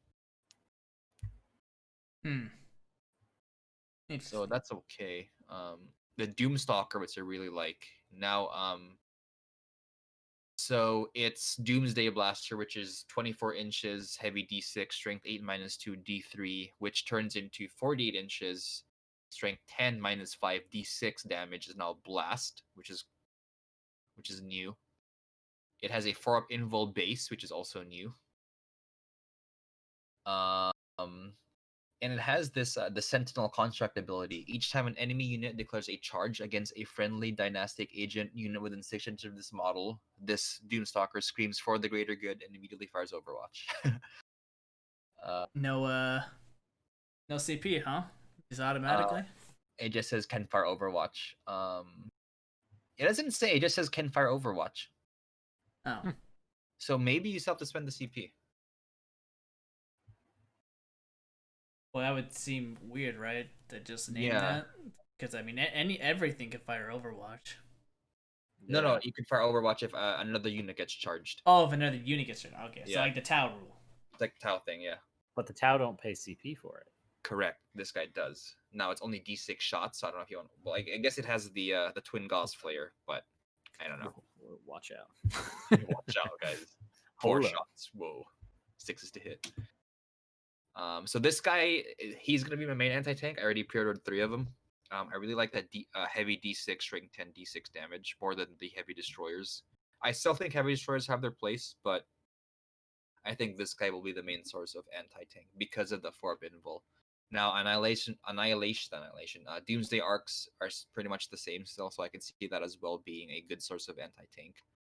But I believe Annihilation Barges are. Oh, actually, Annihilation Barges are not nice. The Doomsday Arc is 190 points, while the Doomstalker is 140. So you're paying 50 more points for the longer range on the Doomsday Arc. So I could see the Canoptic Doomstalker being a more standard anti-tank for Necrons. Nothing really special. We went over the Tesseract full. Now, does anyone want to talk about the monolith? Well, I just want to make a quick note. Ghost Ark still got its repair barge still going on for it. D3. You think we're gonna see a lot more Ghost Arks being played now? Yeah. With the I'd warrior wager spam? in a particular type of list, yeah, I'd say so. I think most lists would be running at least one or two of these things. They how many points are they? A Ghost Arc Ghost Arc? is It's like 140, I think, or 120. the transports. Dedicated transports. They're 145. Yeah, 145. They're so because they lost or not lost because quantum shielding is different. They're a little less tanky now. Yeah. Um, and you have so many other more offensive things. Whereas, like, I don't know. I mean, yeah, they're going to be good. But I don't know if every list will have them. Yeah, I think didn't Necron factor in the Codex. quantum shielding nerf, but I don't know. I feel like Yeah, I no, feel they're like definitely one good. or two would be in a list, Yeah. regardless. But I guess it all depends on what the. I feel like all this stuff looks really good, but the meta will be shifting pretty substantially once we get a feel for how Space Marines are going to be whooping on ass. Because like all salt and jokes aside, like Eradicators and 5-man units of Blade Guard veterans and Impulsors with a character are just crazy. So like, Oh yeah. we'll see how that affects things. Because like Eradicators could just delete everything they look at. It's kind of crazy. Yeah, well, But yeah, still so early just on terms of in tanks. ninth, so Oh yeah, absolutely. But I'm just saying, in terms of tanks, Army's bringing tanks. I feel like it'll be up in the air for a little bit at least. all right. Obelisk, who really cares? Tesseract, we already talked about. Monolith. Monolith, Maybe. pretty big change here. I mean, granted, no one ever ran a monolith to begin with, but now it is a Lord of War. Dude, what? Hold on, Matt. You say nobody ever ran them? Yeah, Dude, no one you know ever what that ran means these. now is no one will continue to run them, and it's the Oh, best. damn, dude. There we go. Bro, think about it. I'm totally gonna run this. Did you buy one? Because I will berate you if you did. I mean, can I use my orc converted one? No, absolutely not. No hot tubs allowed, Matt. I was gonna buy one, and then Lord of War happened. I Dude, mean, come on, it hits automatically in close combat with its 6 attacks. Those are at first bracket. Those are 6 auto hits. At strength 8 minus 3, D3 plus 3 damage. Or no, that's the wrong one. 3 damage. If you can get that into combat against literally any player that isn't like their 15th time playing or two people who will not be named, then yeah, go ahead and vouch for that. But I don't think it's gonna be. I don't know. It's pretty trash. It's pretty bad. Man, you just deep strike it in. I mean, you gotta. Well, I mean, I only remember the day of 4th edition where this thing was like 6-inch move. Now it's like what, 8 inches? It's like, Whoa, it's speeding along now. dude. Hey, it got that and the Tesseract Vault are both 2-up armor now base, which is pretty good. Yeah, It is pretty unfortunate. This is such a cool model, such a great rework that no one's gonna really use. I think. Dude, why? You pay 3 CP to use it.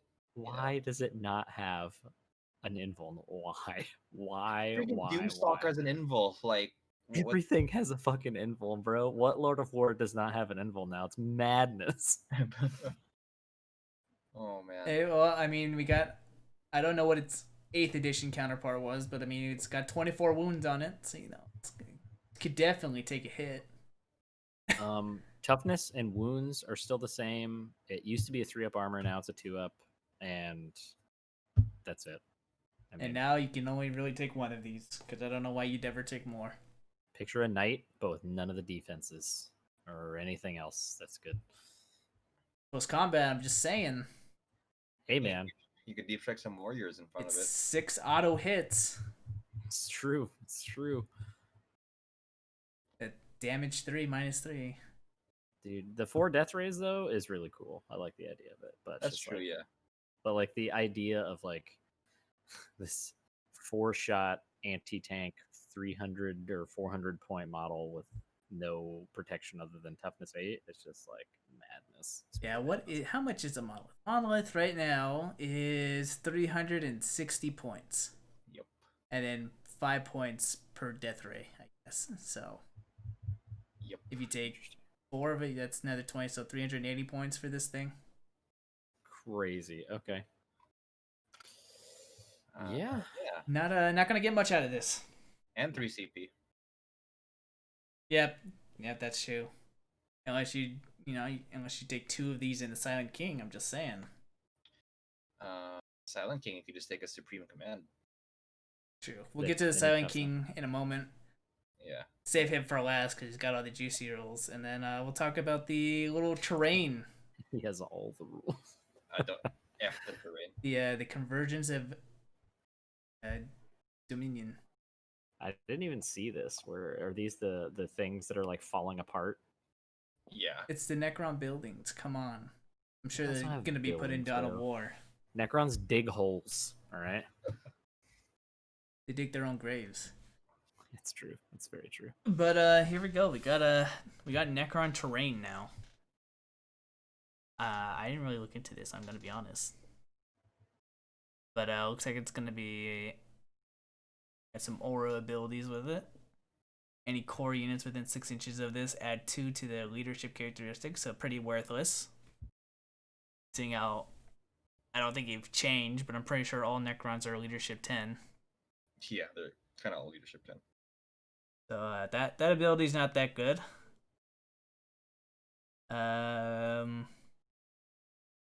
Activate your army.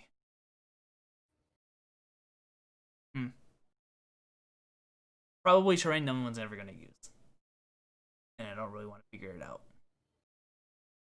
Unless you guys have anything you want to mention about it. No, I'm good. I'm super good. All right then. Hard pass. Let's just forget that we ever mentioned this, and let's move on to the main event. Though we missed one main event, but we'll talk about the big cheese here. The Silent King. Never heard of him. I don't think anyone has. The guy with all the rules. The girl with all the rules. Yes. I feel like I'm like playing Yu-Gi-Oh with so much text on screen. Jesus Christ. Slow down, Charles Dickens. So the only thing GW had ever released on this guy was his stats. That's all we ever got. Never released anything else. It always pissed me off because I'm like, we need the Silent King rules. And then I think the next day they released some Silent King rules, but they didn't release everything. Now we have it all. You wanna take point on this one, John? All right, so Silent King. So we know his stats. That's one of the weapons. So he has 1, 2, 3, 4, 5, 6 weapon profiles. So first off, the Annihilation Beam. I believe these are the monoliths that are next to him, the kind of rocks. The Menhirs. The Menhirs, yeah. So these are range 36, heavy 1, strength 12, -4, 6 damage. So you get 2 mega last cannon shots. Scythe of Eternal, Scepter of Eternal Glory. So that's his personal scepter. Assault 3, strength 8, -3, 2 damage, 24-inch range. Staff of Stars, held by one of the Pharaons next to him. 24 inches, assault 9, strength 6, -2, 1 damage. Jesus. The Silent King's personal staff in melee is. Actually, wait a second. Layla, am I wrong here? Which one are you looking at? I was going through the weapons. I think I'm talking about the Pharaon's weapons. Actually, I lied. It's the Pharaon's weapons I'm talking about. So the other Pharaon guy has these, right? See, I want to get this right because he has like 6 weapons, and some of them are held by the dudes on his thing, and those like you lose those when you take damage, which is interesting. Oh, he's like the triumvirate, not the triumvirate, the sisters model. Yeah. Yes. Yeah. Saint Catherine. Yeah. Where is it? Staff of Stars and Scythe of Dust are the two ones that the guys are holding. So yeah, the Eternal Glory is the one he has. Okay. Okay. Gotcha. So I was right. Cool. So Eternal Glory. In melee, he is strength +4, -3, 2 damage. So strength 9. Strength 9. Yeah. Only 2 6 damage. attacks. Too much. 6 attacks. Yeah, everything he has is 2 damage, which is real weird. Yeah. Don't want him to kill any of those heavy intercessors. Got to keep those on the table. Yeah, you're right. Gotta keep it Scythe of fair. Dust, which is wielded by one of the Pharaons. Strength +3, so it's strength 8 -4, 3 damage, and can only make 4 attacks with this weapon. So extra 4 attacks made with this weapon. So it's the guy swinging it. Move And me closer so I can hit them. Staff of Stars, strength user -2, 1 damage. So it's more the shooting gun. So in all, this guy at full health has 13 attacks, 7 of which have a different profile. Still a lot. He has living metal and the command protocols, nocturnal beacons, so he could deny 1 psychic power as if it were a psychic. I think this guy is the only unit in this codex that could deny psychic powers. I think. I could be wrong because I was skimming through the leaks, but I have not seen a unit that could deny psychic powers. I think Maybe one of the special characters, but Yeah. I didn't look into them either. Yeah, I think it's just him and the stratagem. Yeah, or maybe the canoptic spider with the upgrade. Oh yeah, the gloom Yeah. prism. That's right. Yeah. Obesiance generators at the start of the fight phase. If there are enemy units within engagement range of Zarak, those units cannot fight until after all other eligible units have done so. Okay, so fight last if you're fighting him. Bro, yes. Fight Baron of last the- if you're just all you have to do is just be touching them. Or touching him, yeah. That's- Baron of the Stars, Necron core units or Praetorians within 6 inches of this guy rerolls range attacks. Yeah, this guy mainly Silent King is buffing your core units and Praetorians. Yeah. So that's what he's going for. His next ability is the same thing, but It's can 3 reroll aura all abilities. rolls. Yep. 4 auras. Sorry. Third aura is +1 wound for core or Praetorian units within 6 inches of him, or and advanced rolls. He has My Will Be Done. You can use it twice because he's a Pharaon, which is a +1 hit for a core unit. Voice of the Triarch, once per battle round, or once per battle at the start of any battle round. If he is alive, you could alter your command protocols. If he does, the command protocol you did not assign to any battle round before the battle becomes active for your army for that battle round instead of the one you assigned it to. So it gives you some control over the protocol. So essentially, you would set one aside and then use it when you need it. Triarch or Menhir. So when it has the Menhirs, it does not count as a character for the purpose of Lookout, sir. However, the Menhirs take the hits anyway. Yeah. And they don't count for morale purposes. So essentially, you have to chew through 10 wounds. 10 wounds, toughness 7, 3 up save before you could hit him. Yep. But I mean, there is downsides to this. Which downside are you talking specifically? Well, as Lord of Wards do, once they get down to certain thresholds, those Pharaons die, so you lose those. That's right. Yep. You lose those So, weapons and auras. That's right. So if he has 8 or fewer wounds, he cannot make attacks with the Staff of Stars and loses the Pharaon of the Stars ability. And if he has 4 or fewer wounds remaining, he cannot make attacks with the Scythe of Dust and loses the Pharaon of Blades ability. He's a 4-up invul base. It gives you 3 extra command points for being your warlord. And his explosion is D6, 2d6 inches. Oh, and a 4-up he explodes, 2d6 inches, d6 more wounds. And that's lots of So correct me if I'm wrong here, but it's right there worded perfectly clearly, but the Menhirs get the 4-up invuln as well, and it seems like they also have living metal. Yes. Wow. Yep, living metal. Yeah, everyone has living metal. And this is 450 points. Yep. 26 wounds you have to chew through to kill this guy with all 4-up invuln, and it regains up to 3 wounds a turn. Or I guess up to 2. Oh yeah, because of living metal. Yeah. That's crazy, dude. This guy is beefy. I know, that's why he's like a must to get, right? So this Yeah. is doing a centerpiece model right of like he's good. He's not OP, but he's really good. Survivable and is useful.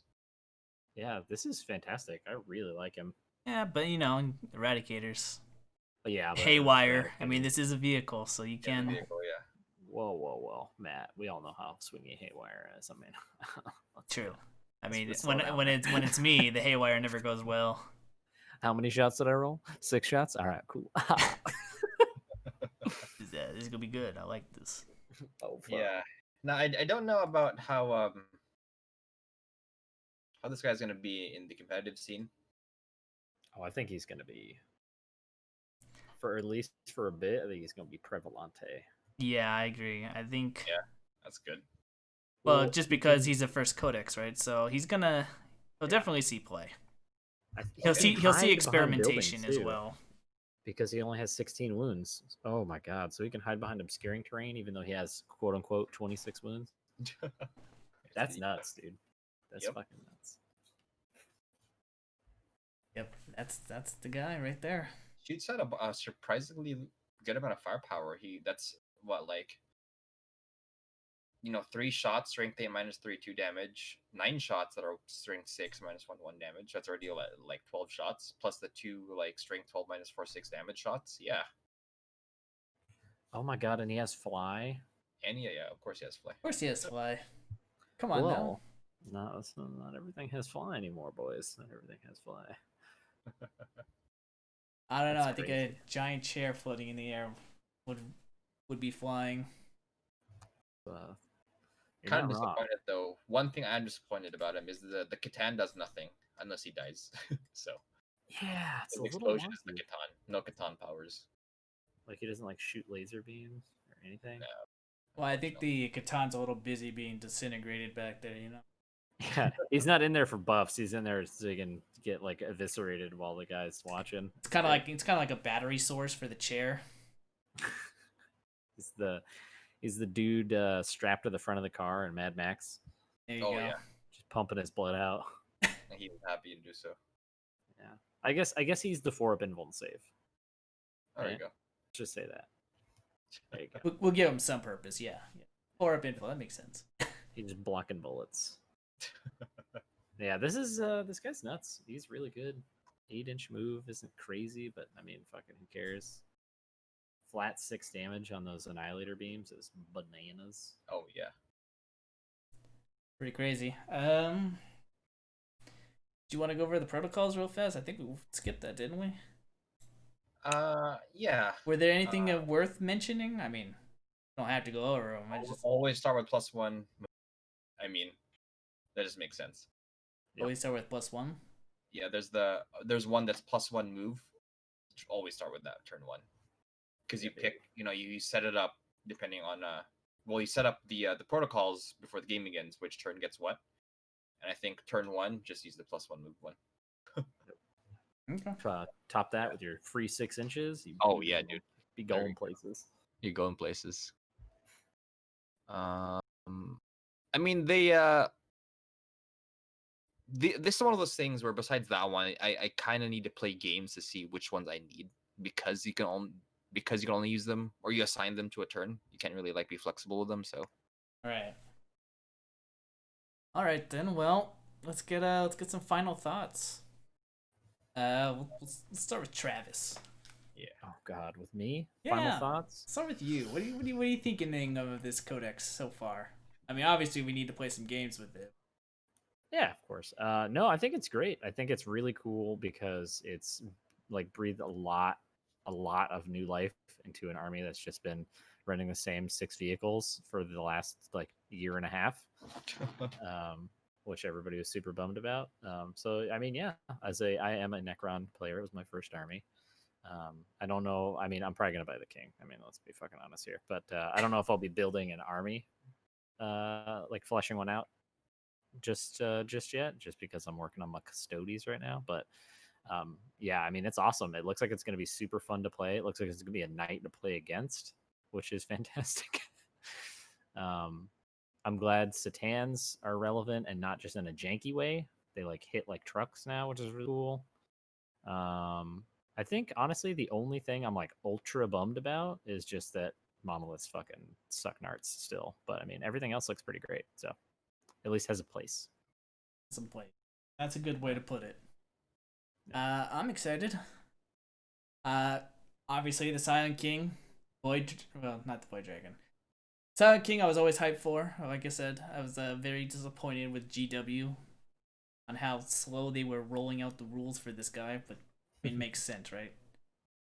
This model has so much hype behind it. You gotta just yeah, baby. give him little pieces. I'm so fucking excited. That's why we got the rule book.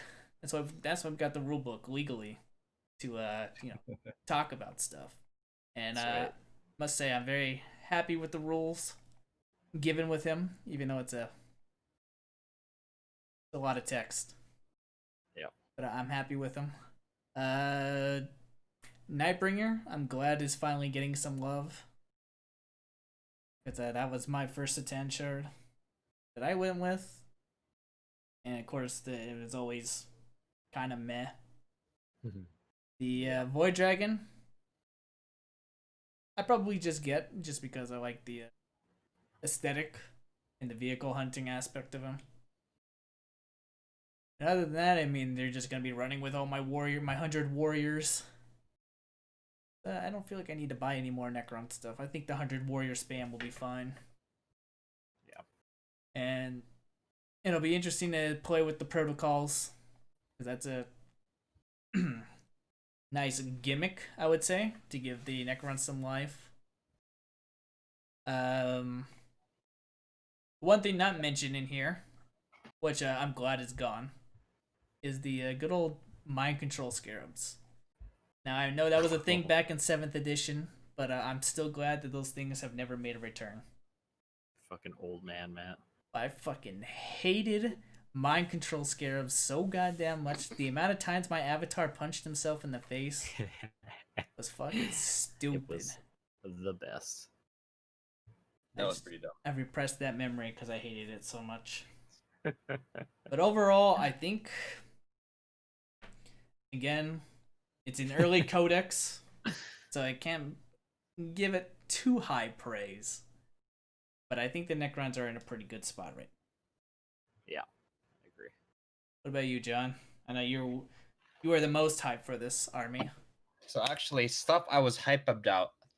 Stuff I was hyped about, I am no longer hyped about. But new stuff I was not hyped about, I am super excited for. So starting with stuff I was hyped about, but not anymore. Heavy destroyers, kind of me on them right now. I thought they'd have more things that make them more interesting, but they're essentially just like, again, this like 70-point last cannons. The far one shot. Not that exciting. Monolith, super cool model. Super excited when I saw the stats. Realized it was Lord of War. Yeah, I'm with Travis. Very unfortunate because that is a dope model. Great update to the old one. But man, like no invul, pay 3 CP to use it. Like it's gonna get destroyed instantly. Yeah. To be fair, my play group is pretty casual, so maybe I'll get one. I don't see Will running 9 Eradicators or like anyone else doing that. You hear that, Will? You gotta run 9 Eradicators. Ruin his hobby. Bruh, he only needs 3. Yeah, but the other 6 can fire in other directions. That's good. It's fair. Freaking monolith. So yeah, that's unfortunate. Flayed ones, they're just not exciting. Like they're cool models. I wish they were troops to run a full melee army. But they just do 1 damage, no rending or anything. They not core, so it's kind of Yeah, that core ability is what yeah hurts him a lot. Yeah, depending, maybe I'll get 20, maybe not, just to, like run a blob of deep striking murder bots, but I don't know. Stuff I'm excited for though. The Doomstalker, super hyped about that. Having a 4-up invul, and I already pre-ordered 3, and I have a crypt tech, so he's gonna babysit them, give him +1 to hit, and they're gonna destroy some things for sure. Yeah, baby. The Ophidian Destroyers, the wraiths that are now not wraiths. Definitely picking up a bunch of those. I can see them and the Scorpex being squads of 6 makes me excited. Having these 2 blobs of actual murder bots is gonna be cool. Mm-hmm. Especially because they can do damage against vehicles. Those hyper phase reap blades doing 3 damage against. That's pretty awesome. I like that. Delete so spicy. some heavy intercessors. Catan's Void Dragon, super cool, super getting one. Nightbringer, already pre-ordered one, or not pre-ordered, already ordered one. Super excited about him. Ignoring invuls. I got a question for you. Yeah. Is the Nightbringer still Finecast? Yes, Oh, he's yeah. still playing cast. That's unlucky. Unfortunately. Just get the. Don't they have like a whatever alternate version on Crew? But I'm sure it looks better. I think they do if you look at those third-party ones. But his ignored invul, like him deleting anything he touches, I think is fitting and harkens back to the 3rd, 4th edition Nightbringer. So happy about that. He Dude, wasn't that he's good gonna back in 4th ruin. edition. It was what? Ruin a Custodes Day. Sorry. Yes, he would run Custodes Day. I'm saying he wasn't that good in. Oh no, he wasn't, but he would delete things he touched, which is what mattered. True. Now he's actually good, which is great. Now he's 10 times better. Yeah. The cryptics are interesting. I'm not sure if I'm gonna. I mean, they're cool models and their rules seem fun, so I may pick up a few just to try them out, see how they work. And they're cool models. The Psychomancer ignoring Obsec and having all those abilities is pretty fun. Zeras getting his gun back is great. I was excited for that model. Realized his gun is 18 inches, so I was kind of like, oh, we'll see what the Codex brings. And oh yeah, I mean, and his mechanical augmentation, that's just a buff because before it was just immortals and warriors. Now it affects Lich Guard, the bikes or the Tomb Blade. So I think that's cool.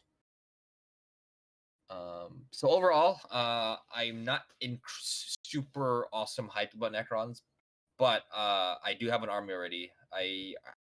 Once I get my Canoptech guys, my Doomstalkers, I will have 2K. So I'm excited to play it. The protocols seem really fun. The new stratagem is going to be fun to test out. But yeah, I mean, it's going to be cool. I think it's going to be a fun army to play up until like Dark Angels get, until the Lion eventually comes out, or Black Legion gets an update with Until all the other books come out. Exactly. Until the next book comes out. What's the next one? Blood Angels. I have my freaking Blood Angels, man. Like I'm paying my Sanguinary Guard right now, and it's like, oh, Dude, 2 wounds for these guys. what if they just dropped a big ass centerpiece Sanguinor model like next week, bro? Oh my gosh. Sorry, Necrons. $150, the same size as Magnus. They could do that too, man. Sanguinus is dead, so they could just make like a spirit of the Primarch or something. A Sanguinor. That'd be sick. That'd be lame. That would be lame. No, take your negative and get out of here. Sanguinius is one of my favorite Warhammer characters because he is dead, because he sacrifices himself, and knowingly so. But I could totally see him like releasing like his essence as like Just a giant angel or something. That'd be cool. Big fuck off ghost. Dante finally just like his eyes like light shoots out of his eyes and he just transcends into a big fucking ghost of death. That'd be legit. Yeah, baby. You want him, Matt. No, let's not go there. I'm in. It's 2-1 in favor of it. Let's go. Let's go. Yeah. So overall, I'm hyped, but not as hyped as I thought I would be. But I'm still excited for some Kron action. Yeah, I'd say I'm in the same boat as you. I'm more hyped for the Satan shards because I like the little, gods trapped in little shards. Hence my avatar, who's never gonna get any love, always gonna die. That's why I gave him a beer bottle. No, he's gonna get the 3 damage a turn thing, and he's gonna get a new model. Yeah, we've been saying he's gonna get a new model like every edition. But hey, here's the thing: we have plastic. We're talking about a Necron Codex with like a crap ton of new plastic models, so anything can happen at this point. It's true, bro.